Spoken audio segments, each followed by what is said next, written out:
Hello my loves, today I'll be showing you how I achieved this look on my beautiful model Veronica. So if you want to learn how to achieve this look, then please keep watching. To start off, I love to prep the skin way before the makeup. So I like to cleanse her skin with an exfoliator, or you can use a toner. So you see that I actually simplified this because it does take a very long time to prep the skin. Please take your time to prep the skin because it's very crucial into your makeup to last all day long. If you feel like your makeup is looking cakey, it's just because you haven't hydrated the skin well enough. So I do recommend not just investing in a good moisturizer, but also invest in a good serum, hydrating serum that contains hyaluronic acid, a good eye cream, and also a very good toner. I do recommend to look into ingredients and read more about the ingredients before purchasing a product. Also keep in mind that you don't have to spend tons of money on really good ingredients and really good product. I know that today I'll be using a lot of products that are expensive. However, this is not necessary for you to do the same thing. If anyone needs help for recommendations, please do drop me a comment. I can definitely give you alternatives, a very affordable products in the comments. I can list them for you. After hydration, what I do is I move on to the eyes. I like to start with the eyes first. To prep the eyelids, I'll be using a primer from Urban Decay. I like to use this primer just for long lasting. Of course, you can use a concealer to prep, but I like to use a primer, and of course I go over it with a translucent powder. This just helps the eyeshadow stick better and of course not crease. For this look, I'm going in with my most used palette. This is the Urban Decay Naked Cherry. I wanted to make this tutorial very beginner friendly, so if you find yourself struggling with blending the eyeshadow, always reach for the lightest tone in the palette that you own.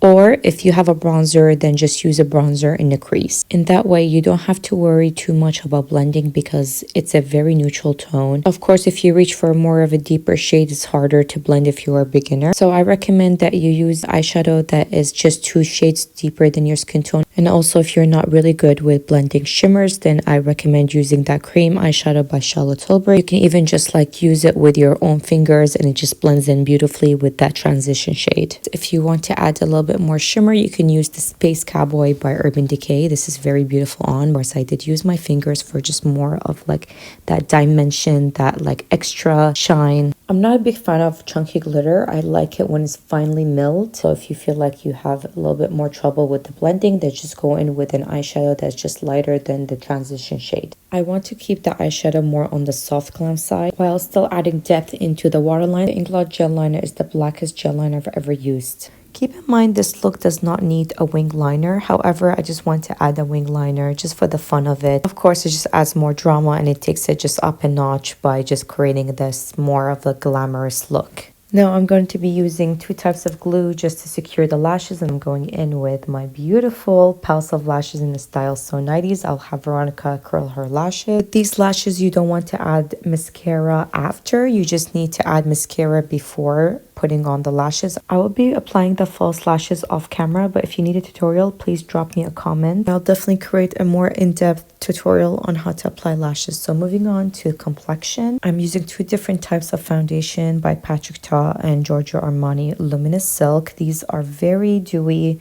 very hydrating foundations, and I love both of them. I just like to get her tone on point, so I use 2 different types of foundations. Keep in mind that I did cut this short because I take a very long time with the blending, so I go in with the brush and then I go in with a damp beauty blender. The more you take your time with the blending and the skincare, your makeup will lay out beautifully. So just take your time. That's the word of advice I can give you. Just so the concealer lays out very beautifully. It does cancel out any darkness. This all depends on what type of skin tone you have and what you need to neutralize. The color wheel is the perfect guidance to tell you what type of color you need to use to neutralize the tone. With Complexion, I'm more of a mixer and I like to use different types of products to get the look that I want. Of course, I feel like you don't have to do all the extra steps of like mixing certain types of products together to get what you want. Sometimes you can just use one and have the look.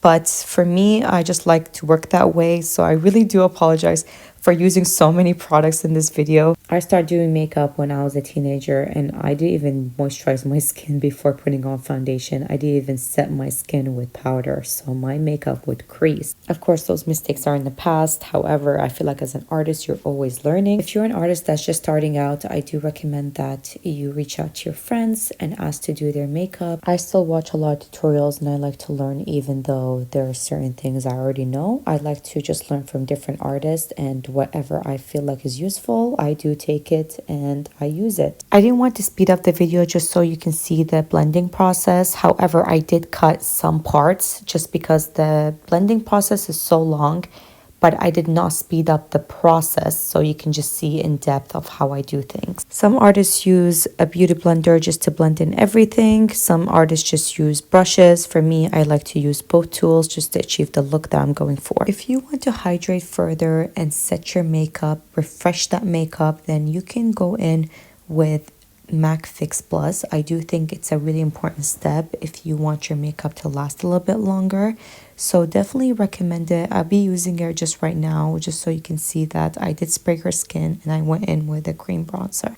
Right now, I am not contouring. I am just adding a little bit more bronze to her skin. I like to use creams better than powder formula just because I feel that they melt into the skin way better. However, I don't neglect the pressed powder form. I just think that I like to use a cream before than using the powder. Some just like to use a cream and don't set with powder, as in like the powder formula of a bronzer. Sometimes people just like to use a powder bronzer and don't do creams. I like to use both. That's why I think it's really important to layer the makeup. So that's what you see me using so many products, so many blushes, just because I just like layering different colors, achieving different types of tones. I think some people know this technique from Patrick Ta, where he places powder blush first and then layers it with a cream blush. So I think that's a very beautiful technique.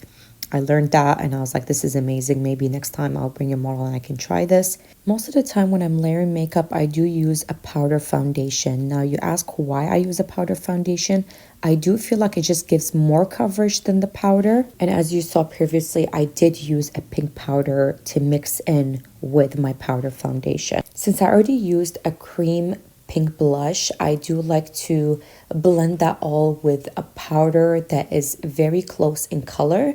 So that's what I did. I just kind of like wanted to gradually fade. I did stick to very similar colors, like probably one shade or two shades deeper. Nothing like that's really out of line with different colors when I'm blending the blush or I'm blending the powder. So right now I am just setting her eyebrows in place, and I'm going to wipe it with micellar water just so to get the foundation off. When I do the eyebrows, I usually like to stay in place. I don't like to overdraw anything. Veronica has very full brows naturally, so I just followed the natural shape of the brow. I just don't really like the look of overdrawn eyebrows, so from my perspective it just looks better if you follow the natural shape, and that even goes with the lips. As you can see with the lips, I don't like to overdraw them. Even if you have big lips or small lips, you never want to overdraw your lips because I believe it looks very obvious when you're going above the border of your cupid's bow.